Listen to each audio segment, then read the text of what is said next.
Three completely unrelated stories broke in Chinese entertainment this week, and somehow they all end up asking the same question: how much of what we think we know about a celebrity is actually true, and how much is just the version that got the most clicks?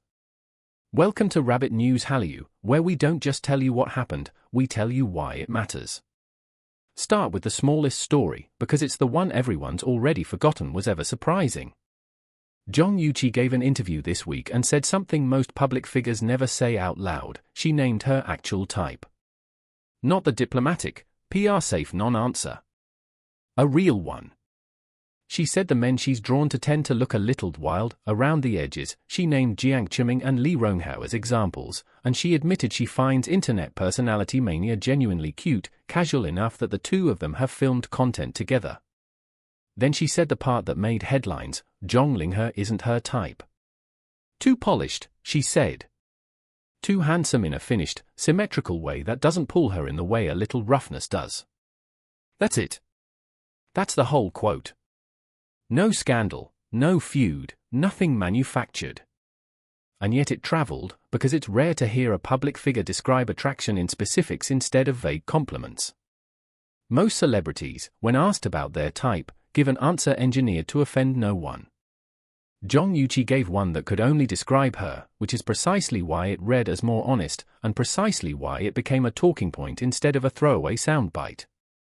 Here's where it gets interesting, though, and we want to be careful about what we're actually claiming here. Around the same time this interview circulated, Zhang Linghe showed up at an event in Sanya, on July 6, in a dark grey suit, and the internet lost its mind over how he looked. Commenters were calling his bone structure some of the best in the industry, saying he looked like a novel's male lead walked off the page. People were specifically praising how well his unedited photos held up under high-resolution scrutiny, which, if you've spent any time in fandom spaces, you know is its own category of compliment, because it means there's no filter doing the work. Two stories, same week, opposite conclusions about the same person's face. We're not going to tell you these two things are connected. The source material doesn't confirm any link between Zhang Linghe's comment and the reaction to Zhang Linghe's appearance, and we're not in the business of inventing connections that don't exist. What we can tell you is that it's a useful snapshot of how personal taste and public consensus can sit right next to each other without agreeing, and how quickly the internet will debate both at once without needing them to be related at all. Now, the story that's actually about something bigger than an interview quote: what Dilraba Dilmurat did to her body for a film role. She's preparing to appear in Stephen Chow's new film, the one built around football and kung fu, and to play her character, a forward nicknamed Yulong, she didn't just train. She transformed. 8 kilograms of added muscle. Body fat down to 14%. Visible muscle definition across her whole frame, the kind you don't get from a few weeks in a gym. You get it from 3 months inside a closed-door training camp built specifically for this role, learning to juggle, dribble, and strike a ball from scratch, then layering kung fu technique on top of that foundation. And she didn't hand off the hard parts to a stunt double. The bicycle kicks, the 12-direction strike drills, she did those herself. Reports describe her running sprint drills, tackling drills, dribbling repetitions daily, wearing through training shoes in the process.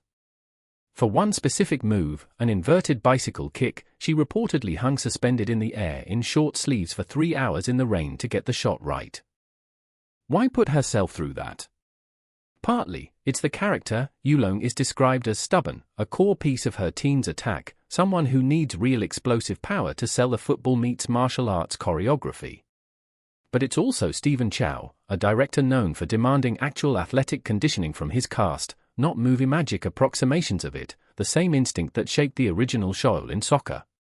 And there's a broader industry point buried in here too. Dilraba is stepping outside the standard aesthetic mold that's dominated Chinese entertainment for years: pale, delicate, thin, and replacing it with something that reads as strength instead.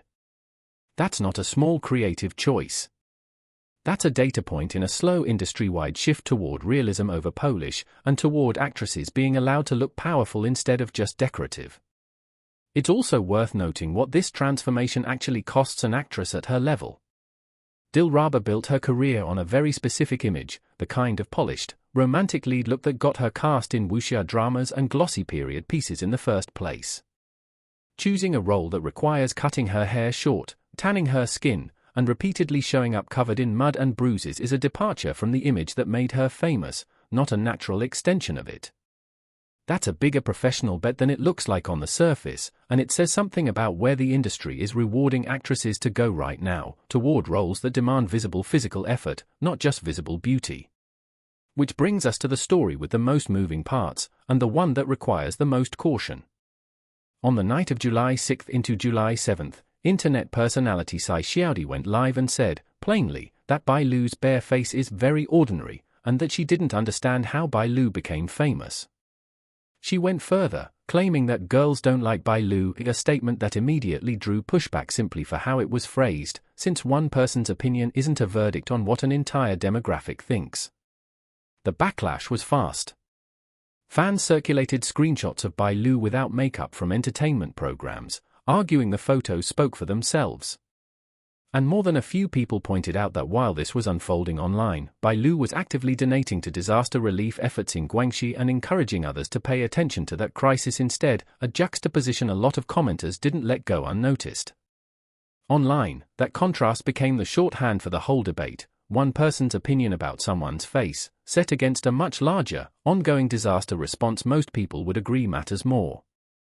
A fair number of the sharpest comments weren't really about Bai Lu's appearance at all, they were about what it says when a live stream comment about someone's bare face gets more engagement than a disaster relief appeal. Here's where we have to slow down, because this story doesn't stay contained to one live stream comment. Cai Xiaodi has also been connected to unconfirmed rumors involving Lu Han, and in the same live stream window, she reportedly referenced both Guan Xiaotong and Bai Lu. Separately, and this is the part that matters most for anyone trying to understand the full picture, reports circulating online claim that chat logs and private images involving several public figures were briefly posted and later removed.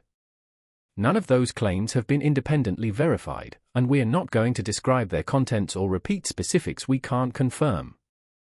What we can say is that the surrounding controversy widened well beyond anything about Bai Lu's appearance, and that the person at the center of it has reportedly shifted her posture more than once, from combative to dismissive, at one point describing the relationships in question as just friends. We want to be precise about what we actually know here. No one involved has filed a lawsuit. Media analysis suggests part of the hesitation from the celebrities involved comes down to practical concerns, the instability the situation seems to reflect, the risk of amplifying attention through legal action, and how difficult these claims would be to substantiate in court. Lu Han Studio has reportedly forwarded a prior legal notice, stating evidence has been gathered and procedures have begun, but as of now, there's no confirmed new development beyond that. Until there is, we're treating everything past the live stream comment itself as unresolved, not because it isn't serious, but because reporting speculation as fact is exactly the kind of thing that makes stories like this worse, not clearer. So here's what actually connects these three stories, and it's not a hidden conspiracy, it's something much more ordinary. An honest answer about personal taste turns into a referendum on someone else's face. A genuine physical transformation for a role becomes a conversation about what actresses are allowed to look like.